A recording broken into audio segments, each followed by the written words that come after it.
اگر وہ یہودی ایجنٹ تھا تو اس نے پھر اسرائیل کی حیثیت کو تسلیم کیوں نہیں کیا؟ کس چیز کا خوف تھا جس نے اس کو روکے رکھا؟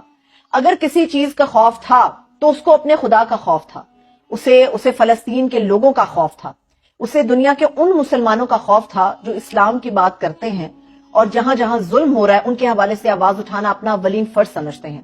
اس آدمی کو خوف تھا کہ جس ریاست مدینہ کی وہ بات کرتا ہے اس ریاست مدینہ کے لیے کون کون سے قربانیاں جو دینی پڑتی ہیں۔ میں کچھ جذباتی گفتگو نہیں کر رہی، نہ میں کسی جذبات کی طرف لوگوں کو لے کر جانا چاہتی ہوں، میں صرف آپ کے سامنے ایک بات کر رہی ہوں۔ اگر وہ یہودی ایجنٹ تھا تو وہ اسرائیل کو تسلیم کر لیتا۔ اسرائیل کو تسلیم کرنے کے ساتھ ہی بہت ساری انویسٹمنٹ پاکستان کے اندر آ سکتی تھی، پاکستان کی اکانومی بوسٹ ہو سکتی تھی۔ جو مغربی ممالک پاکستان کے اوپر پریشر ڈالنے کی کوشش کر رہے تھے یا ڈال رہے تھے انکلوڈنگ امریکہ، تو پاکستان کے لیے تو بڑے اچھے تھے، بڑے بہترین راستے تھے۔ وہ لسٹ جو FATF کی تھی اور ہم کہتے تھے آج نہیں کل نہیں پرسوں پاکستان گیا، اس FATF کی لسٹ سے بھی ہم مکمل طور پہ نکل سکتے تھے۔ پاکستان میں دودھ اور شہد کی نہریں بہہ سکتی تھی، کیونکہ جس کنٹری نے اسرائیل کو ایکسپٹ کیا، اس کی حیثیت کو تسلیم کیا، ان کے اندر ہم نے دیکھا کہ دودھ اور شہد کی نہریں بہی، تعلقات اچھے ہو گئے، دفاعی لحاظ سے بھی، اکانومی کے لحاظ سے بھی۔ بہت بڑے بڑے انویسٹرز تھے جنہوں نے اپنا سرمایہ انویسٹ کر دیا۔ پاکستان کے اندر اس شخص نے ایسا نہیں کیا۔ تحریک انصاف کے چیئرمین نے کیا کیا؟ وہ اقوام متحدہ گیا۔ وہ واحد آدمی ہے پاکستان کی سیاسی ہسٹری کے اندر، اگر آج کے سیاستدانوں کی ہم بات کرتے ہیں، جسے آئرن مین اس لیے بھی کہا جاتا ہے کہ دنیا کی آنکھوں میں آنکھیں ڈال کے اس آدمی نے اسلامو فوبیا کے حوالے سے آواز بلند کی اور دنیا نے تسلیم کیا کہ جو رویہ مسلمانوں کے ساتھ رکھا جاتا ہے وہ غلط ہے۔ اگر وہ یہودی ایجنٹ تھا، یہودی لابی کا لانچ کردہ تھا، تو اس کو کیا ضرورت تھی؟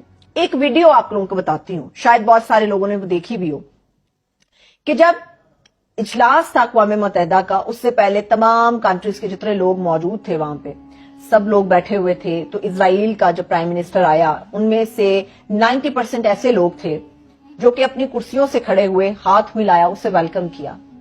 مگر تحریک انصاف کا چیئرمین اپنی کرسی پر موجود رہا، بیٹھا رہا، اٹھنا تو دور کی بات، اس آدمی نے دیکھنا بھی پسند نہیں کیا۔ پھر کس طرح سے الزام لگایا جاتا ہے کہ اسرائیل نے تحریک انصاف یا اس کے چیئرمین کی حمایت کر دی اس کے لیے، اور یہ ثابت کیا وہ یہودی ایجنٹ ہے۔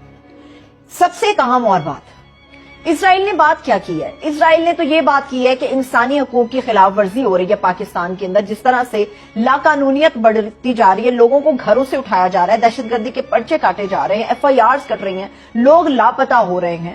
یہ آواز اٹھائی اسرائیل نے۔ یقینی طور پہ اسے بات کرنا نہیں بنتی کیونکہ فلسطین کے اندر بھی وہ یہ سب کچھ کر رہا ہے، مگر بات اگر پاکستان کی اور تحریک انصاف کے چیئرمین کی ہے تو اسرائیل نے تو کہیں تحریک انصاف کا نام نہیں لیا، اسرائیل نے تو کہیں پہ تحریک انصاف کے چیئرمین کی بات نہیں کی، اسرائیل نے تو کہیں پہ بھی تحریک انصاف کے سپورٹرز کا نام نہیں لیا، ان کی بات نہیں کی۔ تو کس طرح سے اسے تحریک انصاف کے ساتھ جوڑا جا سکتا ہے؟ اب حکومتی پلان کیا ہے؟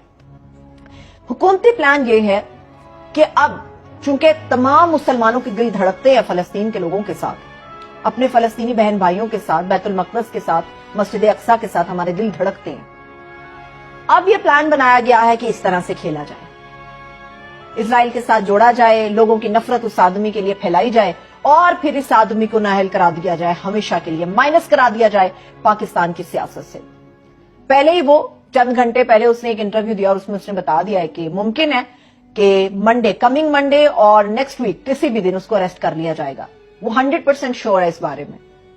یہ پورا جو گیم پلان ہے وہ اسی لیے ہے کہ اس کو سائیڈ لائن کرتے ہوئے پاکستان کے اندر الیکشن ہو، کیونکہ جب تک وہ آدمی سائیڈ لائن نہیں ہوگا، سائیڈ لائن اس کو مائنس کر کے بھی کیا جا سکتا ہے، اس کو نائل کر کے بھی کیا جا سکتا ہے، جب تک وہ سائیڈ لائن نہیں ہوگا پاکستان کے اندر انتخابات ہمیں مخدوش نظر آتے ہیں، کیونکہ اس کا ووٹر اسی کے لیے نکلے گا، اور جب تک صفایا نہیں ہو جاتا دو بڑی جماعتوں کے لیے ووٹر کبھی نہیں نکلے گا۔